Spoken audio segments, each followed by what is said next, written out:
Web Créateur, épisode 56, yeah baby! Bienvenue sur Web Créateur, le podcast des entrepreneurs qui préfèrent créer un business profitable sur Internet, au service de leur vie, plutôt que d'être enfermés dans une boîte. Et maintenant, votre présentateur, Vanak Tok. Hey, salut à toi et bienvenue sur cet épisode 66. Il y a quelques jours, j'ai passé 3 jours à Stockholm un peu plus que ça, mais 3 jours en séminaire à Stockholm. Un séminaire qui s'appelle Millionaire Mind Intensive.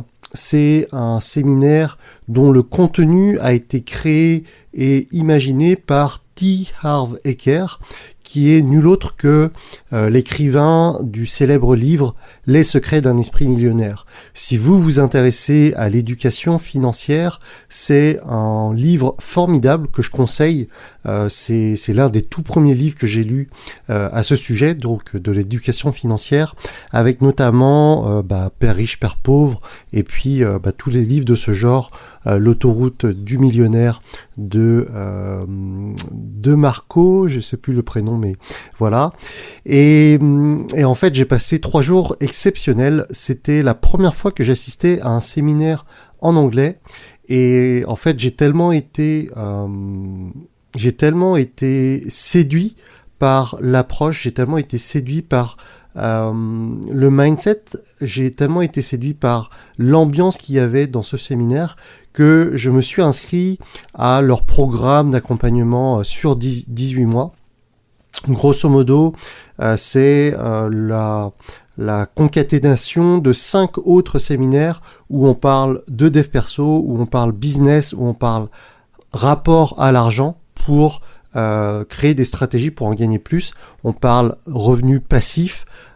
Et voilà, je pense que j'ai fait le tour, mais c'est les sujets principaux de ces 5 séminaires, de ces 5 immersions auxquelles j'ai souscrit, donc qui s'appelle Quantum Leap. C'est un truc, je pense que ça va être une aventure de dingue. Et avant d'accueillir mon invité, je voulais vous faire cette réflexion, c'est que je m'engage, moi, Vanak, à être un éternel, en anglais on dit un éternel learner, mais quelqu'un qui apprend tous les jours pour tous les jours grandir, tous les jours évoluer et toujours apporter plus de valeur à mes clients. Et ça, c'est quelque chose qui est super important pour vous qui souhaitez créer un business en ligne, qui souhaitez être formateur ou qui souhaitez coacher des personnes. Fondamentalement, vous ne pouvez pas accompagner des personnes si vous-même vous ne vous faites pas accompagner. Fondamentalement, vous ne pouvez pas atteindre ou accompagner des personnes qui grandissent si vous-même vous ne grandissez pas. Voilà, ça c'était pour l'introduction. Mais sinon, aujourd'hui, j'accueille Maxime Offrand. C'est quelqu'un que je n'ai jamais rencontré en vrai, puisqu'on a fait l'interview en ligne, on a fait l'interview au travers de Zoom, d'une visioconférence, mais c'est quelqu'un que j'ai appris à connaître durant cette interview notamment, et je le définis comme quelqu'un de à la fois super inspirant, à la fois quelqu'un de poète, à la fois quelqu'un qui joue beaucoup avec les mots, mais pas dans le sens que pour rigoler, mais aussi dans le sens revenir à la base des mots pour mieux comprendre la signification de cela et donc mieux les utiliser pour j'arrive jamais à trouver ce mot en français, l'équivalent de empower, mais pour se donner plus de pouvoir, pour s'empuissancer ou je sais pas comment on dit, mais je pense que vous comprenez là où je veux en venir. L'art de maîtriser les mots pour se donner plus de puissance. Et en fait, Maxime a au travers d'immersion qu'il crée, a ce pouvoir de pouvoir sortir la mission de vie de quelqu'un au bout de quelques jours. J'ai plusieurs personnes dans mon mastermind transfopreneur qui sont passées par lui et qui sont unanimes sur le fait que il est super puissant, que il a vraiment un super pouvoir pour atteindre cela, pour pouvoir sortir votre mission de vie au bout de quelques jours. Et j'ai l'honneur et le plaisir, alors c'est pas tout à fait officiel, mais vous avez l'info en avant-première. Comme vous le savez, j'ai fait mon séminaire il y a un mois maintenant, mon premier séminaire, le Prendre sa vie en main live. Comme vous le savez aussi peut-être, j'organise la deuxième édition de ce Prendre sa vie en main fin septembre. Ce sera les 26 et 27, il me semble.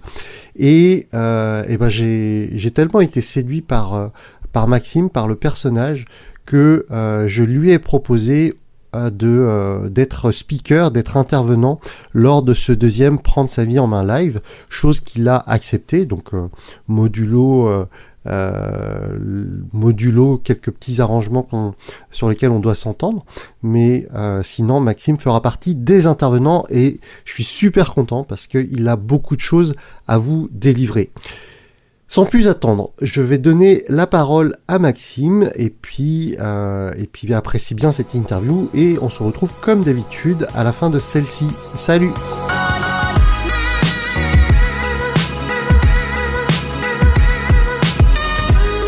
C'est parti! Salut Maxime, comment vas-tu aujourd'hui? Yes, salut Vanak, ça va très bien, merci beaucoup pour cette interview. Eh ben écoute, c'est un énorme plaisir pour moi. C'est très bizarre, c'est ce qu'on se disait avant l'interview parce que on se connaît pas très bien du tout. Et en fait, je t'invite sur cet épisode de Web Créateur par rapport à un ami / client / connaissance qui commune qui m'a beaucoup parlé de toi et qui m'a dit Vadak, faut absolument que tu te connectes avec Maxime. Et vraiment le mot connexion c'est son mot à lui parce que vous allez faire de grandes choses ensemble et en fait je me suis dit plutôt que d'apprendre à te connaître et après faire une interview, je me suis dit écoute, on va faire une interview découverte. Je vais découvrir et après on se connaîtra. Tout à fait. Donc Maxime, est-ce que tu peux te présenter pour les personnes qui ne te connaissent pas? Oui, bien sûr. Alors je m'appelle Maxime Offrand.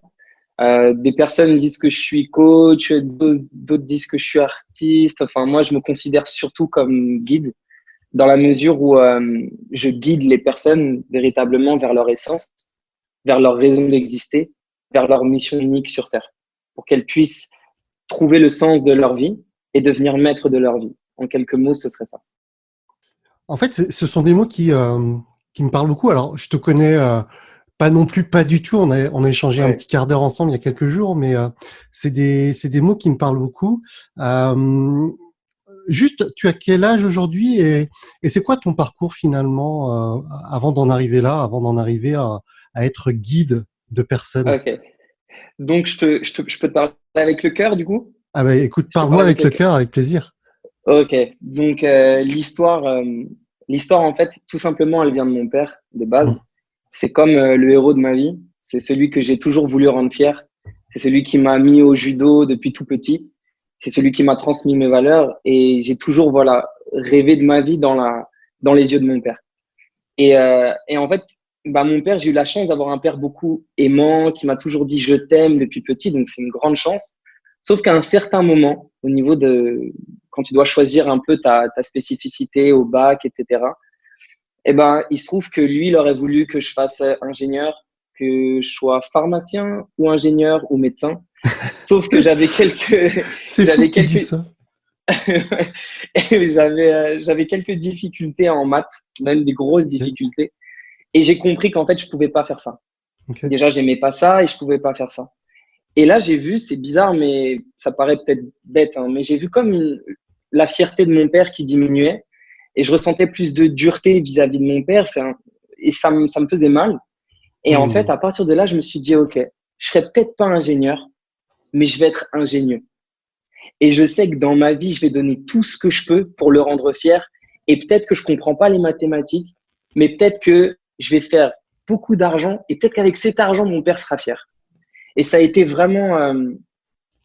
Allô, C'est bon. tu m'entends? On a été Ouais, c'est coupé. revenu. Désolé. Ouais. Pas de souci. Et donc, je me suis dit peut-être qu'avec cet argent, mon père sera fier. Et donc, à partir de là, je me suis mis à trouver toutes les idées du monde pour faire tous les business possibles. Et de mes 20 à 25 ans, j'avais à peu près 5 activités. Donc, je vendais des bracelets, d'ailleurs, que j'ai encore ici. Enfin, que je ne vends plus, hein, mais que je vendais à l'époque. C'est devenu comme un Ok. symbole. C'est des bracelets en forme de dé. Ça a beaucoup de sens pour moi. Je vendais des enceintes. Je faisais mon master 2, même si c'est pas ce qu'ils voulaient que je fasse, mais je faisais un master 2 en entrepreneuriat. Donc, j'étais en année de césure. Pendant cette année de césure, je travaillais en tant que chef de produit chez Babyliss. Et en plus Ok. de tout ça, je travaillais dans une conciergerie privée où je devais pourvoir tout type de services personnalisés à une clientèle aisée et où franchement, je dormais pas. Et tous les samedis matins, je donnais des cours d'italien parce que je suis moitié italien.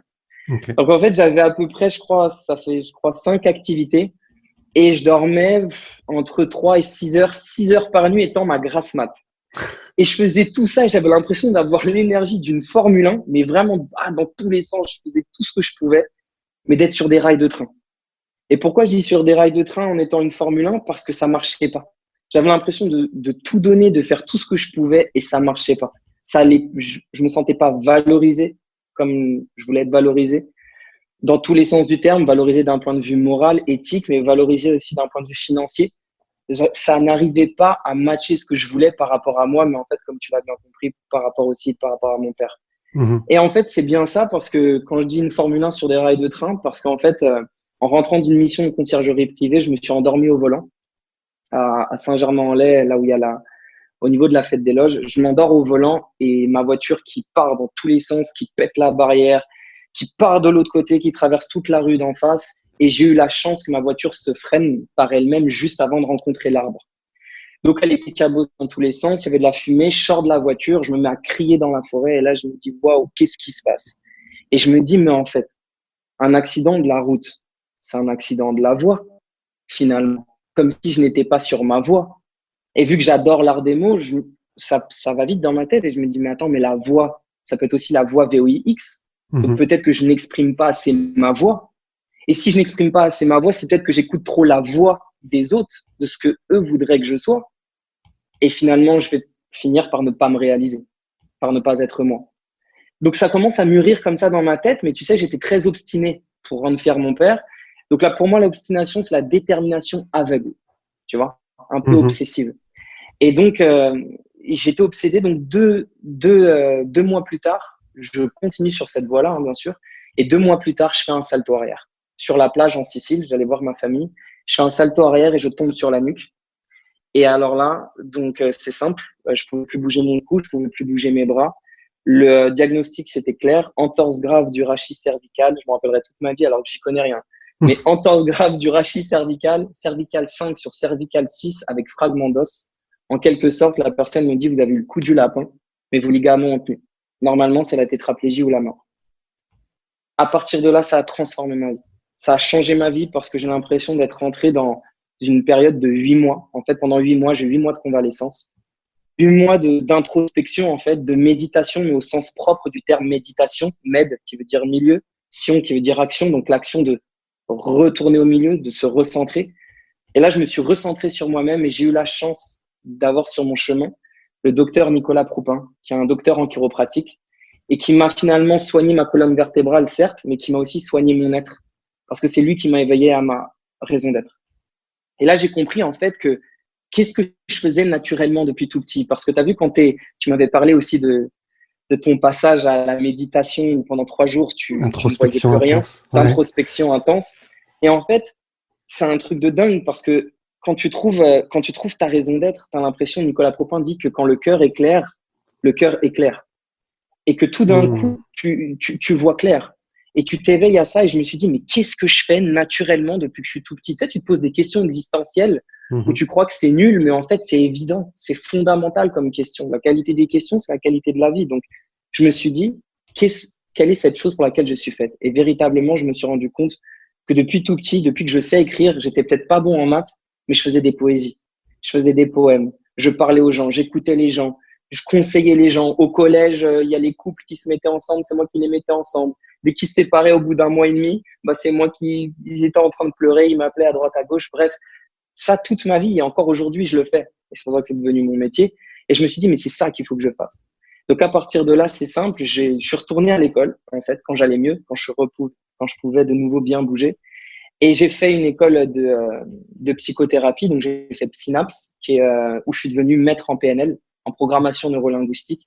Et ça m'a fondamentalement appris l'art du comportement humain, l'art du questionnement, l'art de la maîtrise de nos pensées et de nos émotions et comment reprogrammer tout notre être.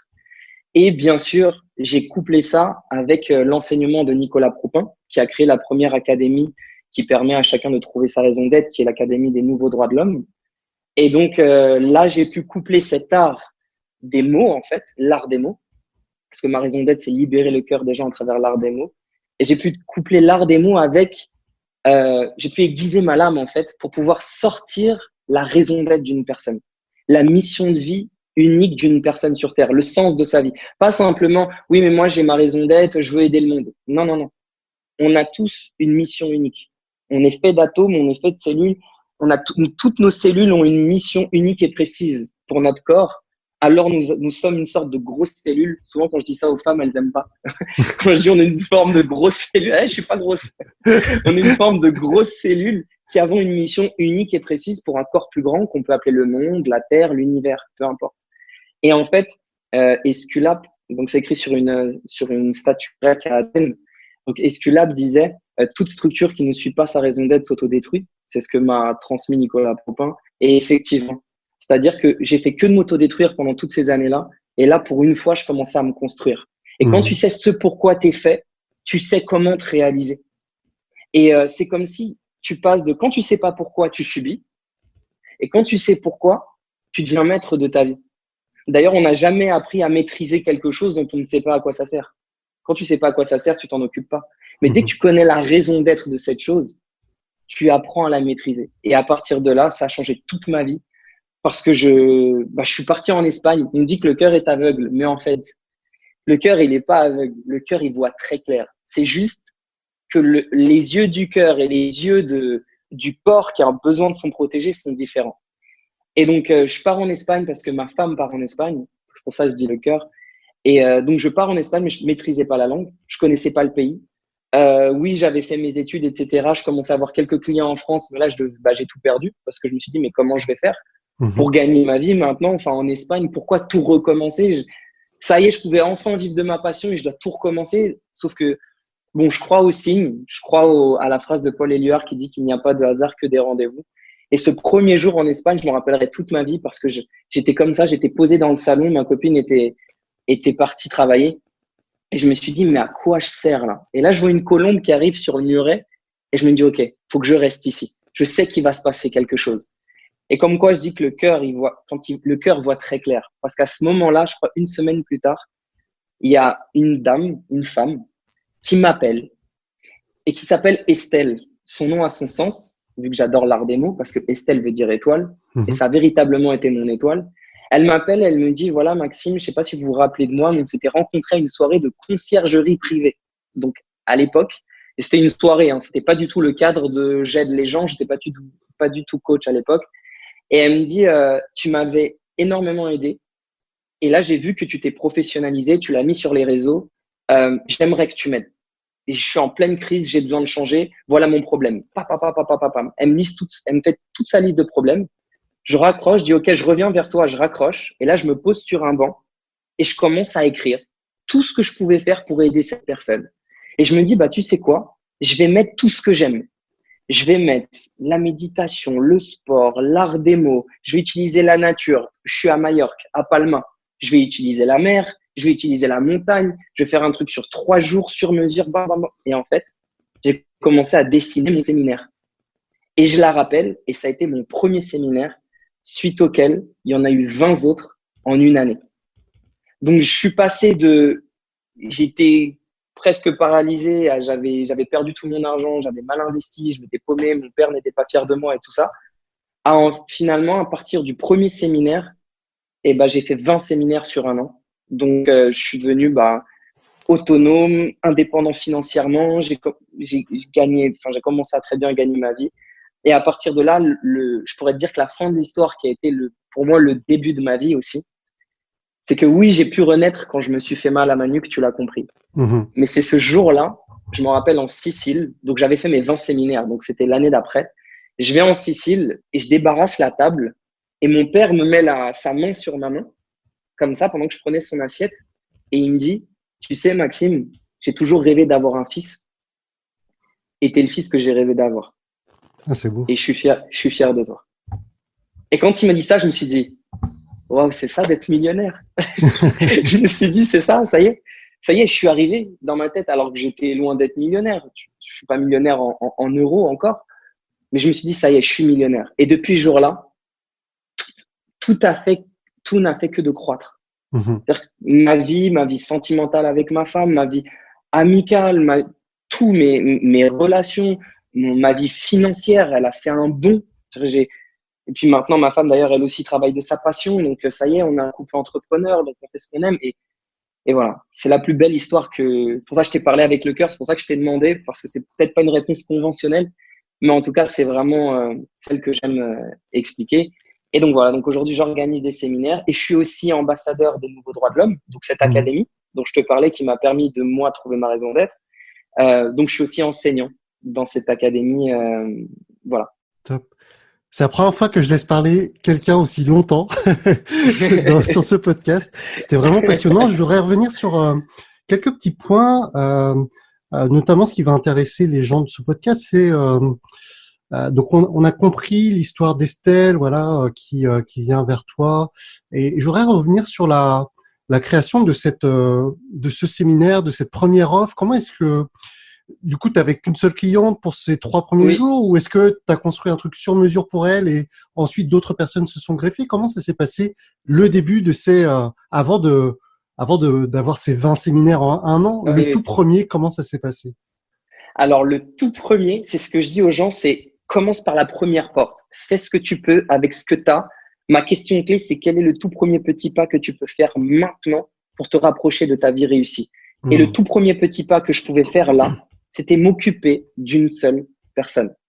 Donc finalement, donc pour répondre concrètement à ta question, je me suis occupé que d'elle.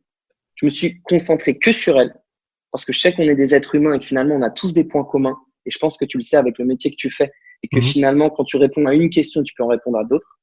À une personne, tu peux en répondre à d'autres. Donc, je me suis concentré que sur elle. Et et c'est ce que je donne comme conseil aux gens, j'ai mis dans ce séminaire tout ce que j'aimais. Tout ce que j'aimais faire, je l'ai mis. C'est-à-dire que je n'ai pas fait que de la PNL. Je n'ai pas fait que l'enseignement que j'ai appris auprès des Nouveaux Droits de l'Homme dans mon académie. Je n'ai pas fait que ce que j'ai appris en entrepreneuriat. Non. J'ai mis toute mon expérience de vie. Ce qui, moi, me permet d'être moi-même. Donc, d'abord, ce qui me permet d'être moi-même, déjà, c'est la nature. Ça, c'est clair. Moi, on est des êtres naturels. Si on se connecte à la nature, on se connecte à notre nature, donc à nous-mêmes. Donc, déjà, je me suis dit, OK, ça va se passer. Oui, des fois dans une salle normale pour prendre des notes, mais aussi à la mer, mais aussi à la montagne. 1. 2, je me suis dit, ce que j'aime, c'est quoi? L'art des mots, l'art du questionnement, le sport, le dépassement de soi, la méditation, la mer et la montagne, j'ai déjà dit. Et je me suis dit, je vais cumuler tout ça pour pouvoir transcender cette personne et pour qu'elle trouve le sens de sa vie. Et après, j'ai dispatché tout ça en 3 jours. Je me suis dit, il faut à peu près 3 jours. J'aurais pu faire 4, 5, mais ça devenait trop cher, je trouvais, économiquement pour la personne. Donc, j'ai voulu condenser ça sur 3 jours. Par contre, c'est 3 jours intenses. Je me suis dit, bon, j'ai compté, ça faisait 40 heures. C'est à peu près 40 heures. Et puis, il n'y a pas de fin. Moi, je me suis dit, je vais dans l'avion avec elle, s'il faut, au retour, pour qu'elle trouve sa raison d'être, je la lâche pas. C'était mon premier challenge, mon premier défi. Et donc voilà. Donc, c'est comme ça que j'ai construit mon offre. Et finalement, ça a réussi. Parce que elle, c'est Estelle, son besoin initial, quand elle est venue te voir, c'était ça. Elle se sentait perdue. C'était quoi sa demande Alors, sa première demande, professionnellement, c'était une personne qui déjà réussissait, qui était dans le milieu de l'événementiel, qui a créé d'énormes festivals en France, énormes, les plus grands dans ce domaine-là, dans ce type de musique-là. Mais c'était surtout une crise liée aux relations. Et j'ai toujours mis un point d'honneur aussi sur les relations. C'est un peu la première chose que je faisais dans ma vie naturellement. Et en fait, tu te rends compte que c'est un peu la phrase que je t'ai donnée tout à l'heure. On en revient au même, cette phrase que m'a transmise Nicolas Propin qui vient d'Escula. Toute structure qui ne suit pas sa raison d'être s'autodétruit. Et en fait, je me suis dit que le fait, quand t'es pas bien dans ton couple, c'est un symptôme. Quand t'es pas bien dans ton travail, c'est un symptôme. Quand t'es pas bien avec tes amis, c'est un symptôme. Mais c'est pour une même chose. C'est pour te rappeler qu'il y a quelque chose